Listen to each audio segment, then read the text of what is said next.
जीवन में सबसे बड़ी गलती यह नहीं है कि हम कुछ करते हैं, बल्कि यह है कि हम सही समय पर कुछ करते ही नहीं। कर्म से भागना आसान है, लेकिन परिणाम से भागना कभी संभव नहीं। नमस्कार मित्रों, एक बार फिर से मैं आपका हार्दिक स्वागत करता हूं प्रेरणापुंज चैनल पर, जहां आप सुन रहे हैं श्रीमद् भगवद गीता की एक अद्भुत और प्रेरणादायक श्रृंखला, जिसका नाम है भगवद गीता और हमारा जीवन। आज हम जानेंगे कि श्रीमद् भगवद गीता के तीसरे अध्याय से हमें क्या सीख मिलती है, और वह भी बहुत ही सरल भाषा और आसान शब्दों में। पिछले अध्याय में हमने सीखा कि हम यह शरीर नहीं, बल्कि एक अमर आत्मा है। श्री कृष्ण ने हमें समझाया कि हमें अपने कर्तव्य को निभाना चाहिए और कर्म करते हुए उसके फल की चिंता नहीं करनी चाहिए। उन्होंने यह भी सिखाया कि सुख दुख, जीत हार, हर स्थिति में मन को स्थिर रखना ही सच्ची बुद्धिमानी है। लेकिन यहीं एक बहुत बड़ा सवाल खड़ा होता है। अगर मन को शांत रखना ही सही है, अगर आत्मा ही सब कुछ है, तो फिर हमें कर्म करने की जरूरत ही क्यों है? क्या हम सब कुछ छोड़कर केवल ज्ञान में ही स्थित नहीं हो सकते? यही सवाल अब अर्जुन के मन में भी उठ रहा था। वह सोच रहे थे, अगर ज्ञान श्रेष्ठ है, तो फिर मुझे इस भयानक युद्ध में क्यों धकेला जा रहा है? अब शुरू होता है भगवत गीता का तीसरा अध्याय, कर्म योग, जहां श्री कृष्ण अर्जुन को यह समझाने वाले हैं कि कर्म से भागना समाधान नहीं है, बल्कि सही तरीके से कर्म करना ही जीवन का असली मार्ग है। इस अध्याय में श्री कृष्ण हमें यह सिखाते हैं कि हम अपने हर काम को कैसे करें, क्यों करें और किस भावना से करें, ताकि वह हमें बंधन में न डालकर हमें मुक्त कर दे। तो आइए इस गहरे ज्ञान की शुरुआत करते हैं, जहां अर्जुन अपने मन की सबसे बड़ी उलझन को श्री कृष्ण के सामने रखते हैं। अब अर्जुन यही सवाल श्री कृष्ण से पूछने वाले हैं। अर्जुन का मन अभी भी पूरी तरह शांत नहीं हुआ था। दूसरे अध्याय में श्री कृष्ण ने उन्हें आत्मा का ज्ञान दिया, कर्तव्य का महत्व समझाया और निष्काम कर्म का सिद्धांत भी बताया।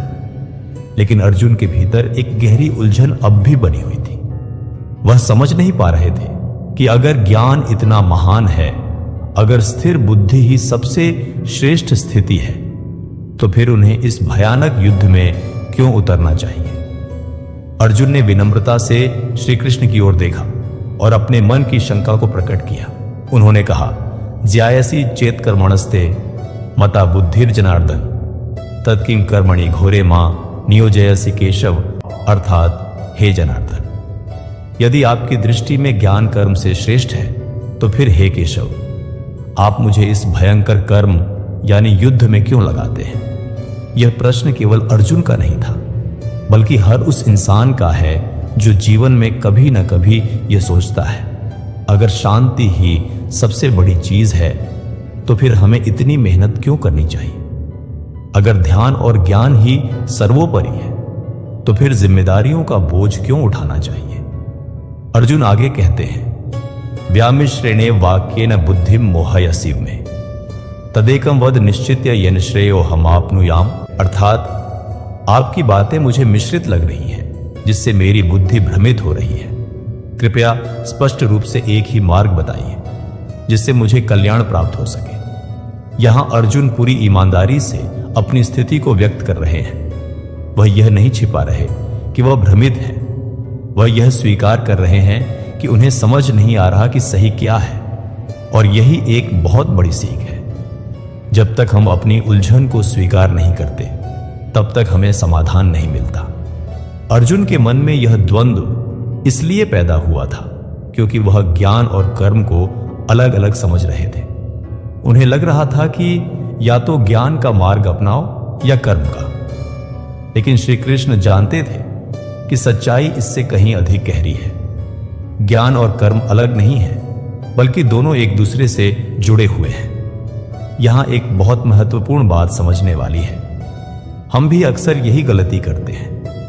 हम सोचते हैं कि या तो हम आध्यात्मिक बने या दुनियादारी निभाएं, या तो ध्यान करें या काम करें। लेकिन सच्चाई यह है कि जीवन में दोनों का संतुलन जरूरी है।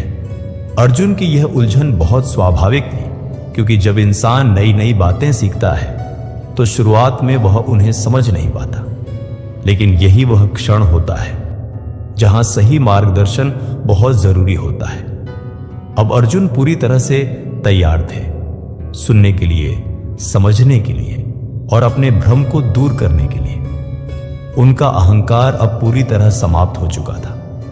वह अब केवल एक शिष्य के रूप में श्री कृष्ण के सामने बैठे थे और उनसे सही मार्ग की अपेक्षा कर रहे थे। श्री कृष्ण ने अर्जुन की इस स्थिति को बहुत अच्छी तरह समझ लिया था। वह जानते थे कि अर्जुन का प्रश्न बहुत गहरा है और इसका उत्तर भी उतना ही गहरा होना चाहिए।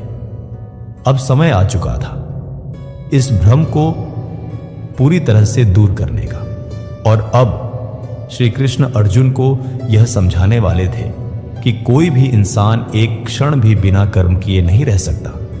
श्री कृष्ण ने अर्जुन की ओर शांत दृष्टि से देखा और उनकी उलझन को दूर करने के लिए सबसे पहले एक बहुत महत्वपूर्ण सत्य बताया। उन्होंने कहा, न हि कश्चित क्षणम पे जातु तिष्ठत्य कर्मकृत कार्यते ह्यवशः कर्म सर्वः प्रकृति जैर्गुणैः। अर्थात इस संसार में कोई भी व्यक्ति एक क्षण के लिए भी बिना कर्म किए नहीं रह सकता। हर कोई प्रकृति के गुणों द्वारा मजबूर होकर कर्म करता ही है। यह बात सुनकर अर्जुन के मन में एक नई समझ उत्पन्न होने लगी। अब उन्हें यह समझ आने लगा था कि कर्म से भागना संभव ही नहीं है। हम चाहे जितना भी सोच लें कि हम कुछ नहीं करेंगे, फिर भी हमारा मन सोचता रहेगा, शरीर चलता रहेगा और जीवन चलता रहेगा। मतलब कर्म अपने आप होता ही रहता है। यहां श्री कृष्ण एक बहुत गहरी बात समझा रहे हैं। कर्म केवल बाहरी कार्य नहीं है, बल्कि सोच, भावना और प्रतिक्रिया भी कर्म ही है। अगर हम बाहर से शांत बैठे हैं लेकिन अंदर से लगातार सोच रहे हैं तो वह भी कर्म ही है।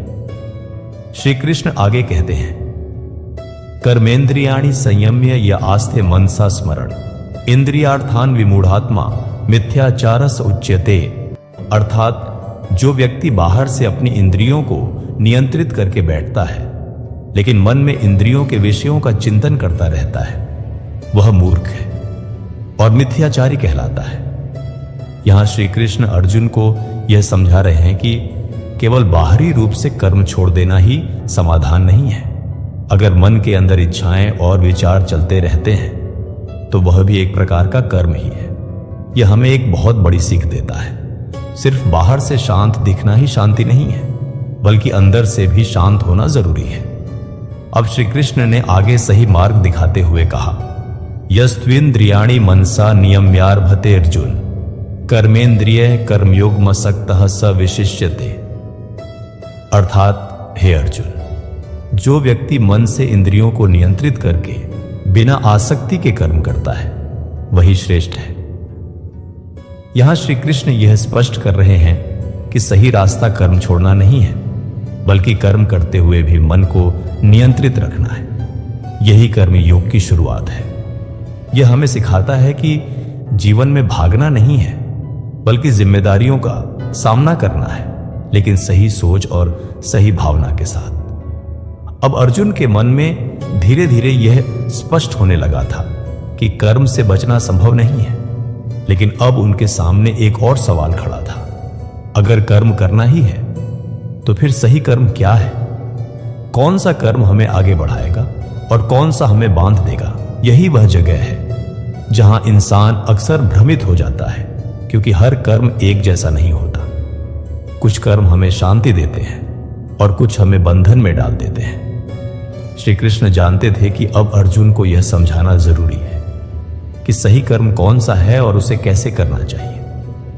और अब श्री कृष्ण अर्जुन को यह बताने वाले थे कि जीवन में कौन सा कर्म करना हमारा कर्तव्य है। श्री कृष्ण ने अर्जुन की ओर देखा और बहुत स्पष्ट शब्दों में उन्हें उनके कर्तव्य का बोध कराया। उन्होंने कहा, नियतम कुरु कर्म त्वम कर्म ज्यायो हे कर्मणा शरीर यात्रा पीचते न प्रसिद्धेद कर्मणा। अर्थात हे अर्जुन, तुम अपने नियत कर्म को करो, क्योंकि कर्म करना अकर्म, कुछ न करने से श्रेष्ठ है, और बिना कर्म किए तो तुम्हारा शरीर भी नहीं चल सकता। यहां श्री कृष्ण एक बहुत सीधी और गहरी बात समझा रहे हैं। कर्म करना जीवन की आवश्यकता है और उससे भागना असंभव भी है और गलत भी। अर्जुन जो यह सोच रहे थे कि वह युद्ध से दूर रहकर शांति पा सकते हैं, वह अब धीरे धीरे समझने लगे कि यह केवल एक भ्रम है, क्योंकि जीवन में कोई भी इंसान बिना कर्म किए जी ही नहीं सकता। श्री कृष्ण आगे कहते हैं, यज्ञार्थात् कर्मणो न्यत्र लोकोयम कर्म बंधनः तदर्थम कर्म कौन्तेय मुक्त संघः समाचर। अर्थात हे अर्जुन, यज्ञ के लिए किए गए कर्म के अलावा अन्य सभी कर्म मनुष्य को बंधन में डालते हैं। इसलिए तुम आसक्ति छोड़कर उस उच्च उद्देश्य के लिए कर्म करो। यहां यज्ञ का अर्थ केवल हवन या पूजा नहीं है, बल्कि हर वह कार्य है जो स्वार्थ से ऊपर उठकर किया जाए। मतलब अगर हम केवल अपने लिए काम करते हैं तो वह हमें बंधन में डालता है, लेकिन अगर हम किसी बड़े उद्देश्य, सेवा या कर्तव्य के लिए काम करते हैं तो वही कर्म हमें मुक्त कर देता है। यह हमें एक बहुत बड़ी सीख देता है। कर्म से समस्या नहीं होती, बल्कि उस कर्म के पीछे की भावना से होती है। अगर भावना स्वार्थ की है तो कर्म हमें बांधता है। अगर भावना सेवा और कर्तव्य की है तो वही कर्म हमें आगे बढ़ाता है। श्री कृष्ण ने आगे उदाहरण देते हुए बताया कि सृष्टि की रचना भी यज्ञ के आधार पर हुई है। उन्होंने समझाया कि यह पूरा संसार एक चक्र की तरह चलता है, जहां हर कोई अपने अपने कर्तव्य का पालन करता है और उसी से संतुलन बना रहता है। अगर कोई भी व्यक्ति अपने कर्तव्य से भागता है तो यह संतुलन बिगड़ जाता है। यही कारण है कि श्री कृष्ण अर्जुन को बार बार यह समझा रहे थे कि उनका कर्तव्य युद्ध करना है और उससे पीछे हटना सही नहीं है। यहां एक बहुत महत्वपूर्ण बात समझने वाली है। हम सभी के जीवन में भी कुछ नियत कर्म होते हैं, जैसे परिवार की जिम्मेदारी, समाज के प्रति कर्तव्य, अपने काम के प्रति ईमानदारी। अगर हम इनसे भागते हैं तो हम केवल अपने जीवन को ही नहीं, बल्कि पूरे समाज के संतुलन को भी प्रभावित करते हैं। अब अर्जुन के मन में धीरे धीरे यह स्पष्ट होने लगा था कि कर्म करना जरूरी है और सही भावना से करना और भी जरूरी है। लेकिन अभी भी एक सवाल बाकी था। अगर हम कर्म करते हैं तो क्या हमें उसके फल से पूरी तरह अलग रहना चाहिए? क्या यह वास्तव में संभव है? क्योंकि इंसान स्वभाव से ही परिणाम की ओर आकर्षित होता है। श्री कृष्ण जानते थे कि जब तक अर्जुन इस बात को पूरी तरह से नहीं समझेंगे, तब तक वह सच्चे कर्म योग को नहीं अपना पाएंगे। इसलिए अब वह अर्जुन को कर्म के पीछे छुपे सबसे गहरे रहस्य को और स्पष्ट करने वाले थे। और अब श्री कृष्ण उदाहरण देकर यह समझाने वाले थे कि कर्म को सही तरीके से कैसे किया जाता है। अब तक अर्जुन ये समझ चुके थे कि कर्म से भागना संभव नहीं है और अपने कर्तव्य को निभाना ही सही मार्ग है। लेकिन उनके मन में अभी भी एक सवाल बाकी था। कर्म करें तो कैसे करें? किस भावना से करें ताकि वह हमें बंधन में न डाले, बल्कि हमें मुक्त कर दे? श्री कृष्ण ने इस प्रश्न का उत्तर बहुत सरल और गहरे तरीके से दिया। उन्होंने यज्ञ का सिद्धांत समझाया। उन्होंने कहा कि जब हम अपने कर्म को केवल अपने लिए नहीं, बल्कि किसी उच्च उद्देश्य के लिए करते हैं, तब वही कर्म योग बन जाता है। श्री कृष्ण कहते हैं, यज्ञार्थात् कर्मणो न्यत्र लोकोयम कर्म बंधनः तदर्थम कर्म कौन्तेय मुक्त संघः समाचर। अर्थात हे अर्जुन, यज्ञ के लिए किए गए कर्म के अलावा अन्य सभी कर्म मनुष्य को बंधन में डालते हैं। इसलिए तुम आसक्ति छोड़कर उस उच्च उद्देश्य के लिए कर्म करो। यहां यज्ञ का अर्थ केवल अग्नि में आहुति देना नहीं है, बल्कि हर वह कार्य है जो स्वार्थ से ऊपर उठकर किया जाए। मतलब जब हम अपने काम को केवल अपने लाभ के लिए नहीं, बल्कि किसी बड़े उद्देश्य के लिए करते हैं, जैसे समाज की भलाई, दूसरों की सेवा या अपने कर्तव्य का पालन, तब वह कर्म हमें बांधता नहीं है। लेकिन जब हम हर काम में मुझे क्या मिलेगा सोचते हैं, तब वही कर्म हमें चिंता, डर और बंधन में डाल देता है। यह हमें एक बहुत गहरी सीख देता है। कर्म का फल नहीं, बल्कि कर्म की भावना हमारे जीवन को तय करती है। श्री कृष्ण आगे बताते हैं कि यह सृष्टि भी इसी यज्ञ चक्र पर चलती है। उन्होंने समझाया कि जब मनुष्य अपने कर्तव्य को ईमानदारी से निभाता है तो प्रकृति भी उसका साथ देती है। बारिश होती है, अन्न उत्पन्न होता है और जीवन चलता रहता है। लेकिन अगर मनुष्य केवल स्वार्थ में उलझ जाए और अपने कर्तव्य को छोड़ दे तो यह संतुलन बिगड़ जाता है। इसका अर्थ यह है कि हमारा हर छोटा बड़ा कर्म इस संसार के संतुलन से जुड़ा हुआ है। हम जो भी करते हैं उसका असर केवल हम पर नहीं बल्कि पूरे समाज पर पड़ता है। इसलिए श्री कृष्ण अर्जुन को यह समझा रहे थे कि उनका युद्ध केवल उनका व्यक्तिगत निर्णय नहीं है, बल्कि यह पूरे समाज और धर्म की रक्षा का प्रश्न है। यहां एक बहुत महत्वपूर्ण बात समझने वाली है। हम अक्सर सोचते हैं कि हमारे काम का असर केवल हम तक सीमित है, लेकिन सच्चाई यह है कि हमारा हर कर्म इस दुनिया को प्रभावित करता है। अगर हम अपने कर्तव्य को सही भावना से निभाते हैं तो हम इस संसार में सकारात्मक परिवर्तन ला सकते हैं। लेकिन अगर हम केवल अपने स्वार्थ के बारे में सोचते हैं तो हम खुद को और समाज को नुकसान पहुंचाते हैं। अब अर्जुन के मन में धीरे धीरे यह स्पष्ट होने लगा था कि कर्म को छोड़ना नहीं है, बल्कि उसे सही भावना से करना है। उन्हें समझ आने लगा था कि कर्म ही जीवन का आधार है और सही कर्म ही मुक्ति का मार्ग है। लेकिन अभी भी एक अंतिम बात बाकी थी। क्या केवल साधारण लोग ही कर्म करें, या जो महान और ज्ञानी लोग हैं उन्हें भी कर्म करना चाहिए? क्योंकि अर्जुन के मन में यह विचार आ रहा था कि अगर कोई व्यक्ति ज्ञान प्राप्त कर ले तो क्या उसे फिर भी कर्म करना चाहिए? श्री कृष्ण जानते थे कि इस भ्रम को भी दूर करना जरूरी है। और अब श्री कृष्ण अर्जुन को अपने ही उदाहरण से यह समझाने वाले थे कि कर्म क्यों और कितना जरूरी है। अर्जुन के मन में यह विचार आ रहा था कि अगर कोई व्यक्ति ज्ञान प्राप्त कर ले, आत्मा को समझ ले और भीतर से शांत हो जाए तो क्या उसे फिर भी कर्म करने की आवश्यकता है? क्या वह सब कुछ छोड़कर केवल ध्यान और ज्ञान में ही नहीं रह सकता? श्री कृष्ण ने इस भ्रम को दूर करने के लिए एक बहुत ही प्रभावशाली उदाहरण दिया, अपने स्वयं का। उन्होंने कहा, न मे पार्थास्ति कर्तव्य त्रिषु लोकेषु किंचन नानवाप्तम वाप्तव्यम वर्त एव च कर्मणि। अर्थात हे अर्जुन, तीनों लोकों में मेरे लिए कोई भी कर्तव्य नहीं है, न ही ऐसा कुछ है जो मुझे प्राप्त करना बाकी हो, फिर भी मैं कर्म करता हूं। यह बात बहुत ही गहरी है। श्री कृष्ण स्वयं पूर्ण है, उन्हें कुछ पाने की आवश्यकता नहीं है, फिर भी वह कर्म करते हैं। क्यों? क्योंकि कर्म केवल पाने के लिए नहीं होता, बल्कि संसार के संतुलन को बनाए रखने के लिए भी होता है। श्री कृष्ण आगे कहते हैं, यदि ह्यहम न वर्तेयम जातु कर्मण्य तंत्रिता मम वर्तमानु वर्तन्ते मनुष्याः पार्थ सर्वशः। अर्थात हे पार्थ, यदि मैं सावधानी से कर्म न करूं तो मनुष्य भी मेरे मार्ग का अनुसरण नहीं करेंगे। यहां श्री कृष्ण एक बहुत महत्वपूर्ण सिद्धांत बता रहे हैं। महान लोग जो करते हैं समाज वही अपनाता है। अगर जो लोग समाज में आदर्श हैं वे अपने कर्तव्य से पीछे हट जाएं तो बाकी लोग भी वही करने लगेंगे। इसलिए जो ज्ञानी और समझदार लोग होते हैं उनकी जिम्मेदारी और भी बढ़ जाती है। श्री कृष्ण आगे कहते हैं, उत्सीदे युरिमे लोका न कुर्यां कर्म चेदहम संकरस्य च कर्ता स्यामुपहन्यामि माह प्रजा।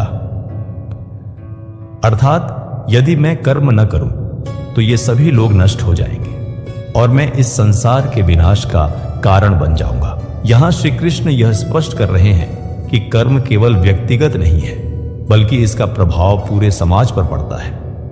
अब अर्जुन के मन में यह बात पूरी तरह से स्पष्ट होने लगी थी कि कर्म केवल एक विकल्प नहीं है, बल्कि एक जिम्मेदारी है। यह हमें एक बहुत बड़ी सीख देता है।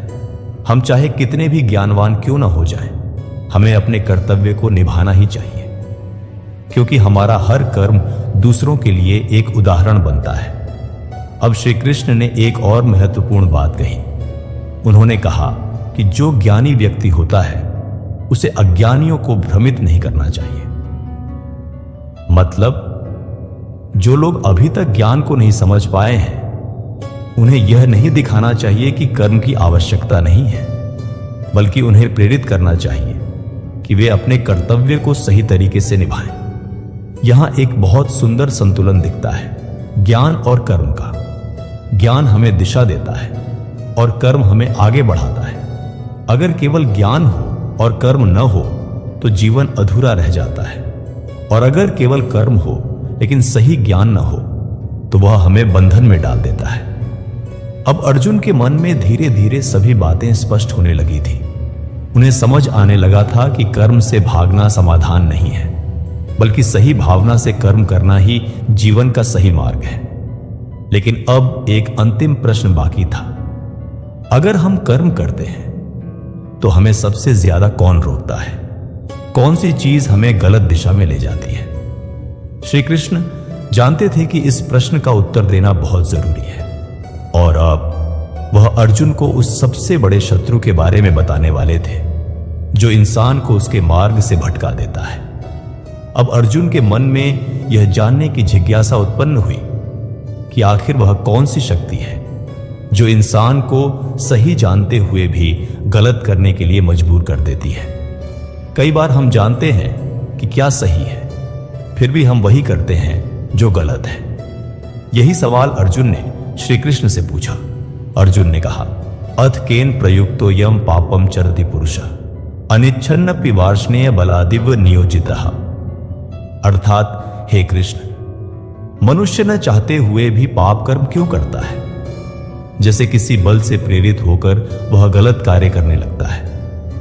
यह प्रश्न बहुत गहरा है, और यह केवल अर्जुन का नहीं है, बल्कि हर उस इंसान का है जिसने कभी न कभी अपने जीवन में यह महसूस किया है कि वह सही जानते हुए भी गलत कर बैठता है। श्री कृष्ण ने इस प्रश्न का उत्तर बहुत स्पष्ट शब्दों में दिया। उन्होंने कहा, काम एष क्रोध एष रजोगुण समुद्भव महाशनो महापापमा विद्ये नमिह वैरिणम। अर्थात यह काम मतलब इच्छा ही है, और यही क्रोध है जो रजोगुण से उत्पन्न होता है। यह बहुत बड़ा भक्षक और पापी है, इसे ही तुम अपना शत्रु जानो। यहां श्री कृष्ण ने सीधे सीधे बता दिया कि हमारा सबसे बड़ा दुश्मन बाहर नहीं बल्कि हमारे अंदर है, और वह है काम यानी इच्छाएं। जब कोई इच्छा पूरी नहीं होती तो वह क्रोध में बदल जाती है, और जब क्रोध आता है तो हमारी बुद्धि नष्ट हो जाती है। यही वह चक्र है जो इंसान को पतन की ओर ले जाता है। इच्छा से, क्रोध से, भ्रम से, बुद्धि का नाश से विनाश, यह हमें एक बहुत बड़ी सीख देता है। हमारा सबसे बड़ा शत्रु कोई और नहीं बल्कि हमारी अनियंत्रित इच्छाएं हैं। श्री कृष्ण आगे कहते हैं, धूमेना व्रियते वह निर्यथा दर्शो मलिंच यथोल्बेनावृतो गर्भस्तथा तेनेदमावृतम। अर्थात जैसे धुआं आग को ढक लेता है, जैसे धूल दर्पण को ढक देती है, और जैसे गर्भ को आवरण ढक लेता है, वैसे ही यह काम इच्छा ज्ञान को ढक लेता है। यहां श्री कृष्ण बहुत सुंदर उदाहरण देकर समझा रहे हैं कि इच्छा हमारे ज्ञान को ढक देती है। हमारे अंदर ज्ञान तो होता है, लेकिन इच्छाएं उसे छुपा देती हैं, इसलिए हम सही जानते हुए भी गलत कर बैठते हैं। श्री कृष्ण ने आगे यह भी बताया कि यह काम हमारी इंद्रियों, मन और बुद्धि में बैठा होता है, और यही हमें गलत दिशा में ले जाता है। इसलिए उन्होंने कहा, तस्मात्त्वमिन्द्रियाण्यादो नियम्य भरतर्षभ पापमाणम प्रजहि हेणम ज्ञान विज्ञान नाशनम। अर्थात हे अर्जुन, पहले अपनी इंद्रियों को नियंत्रित करो और इस पाप रूपी शत्रु काम का नाश करो जो ज्ञान और विवेक को नष्ट कर देता है। यहां श्री कृष्ण समाधान भी बता रहे हैं। अगर हमें अपने जीवन को सही दिशा में ले जाना है तो हमें अपनी इच्छाओं और इंद्रियों को नियंत्रित करना होगा। यह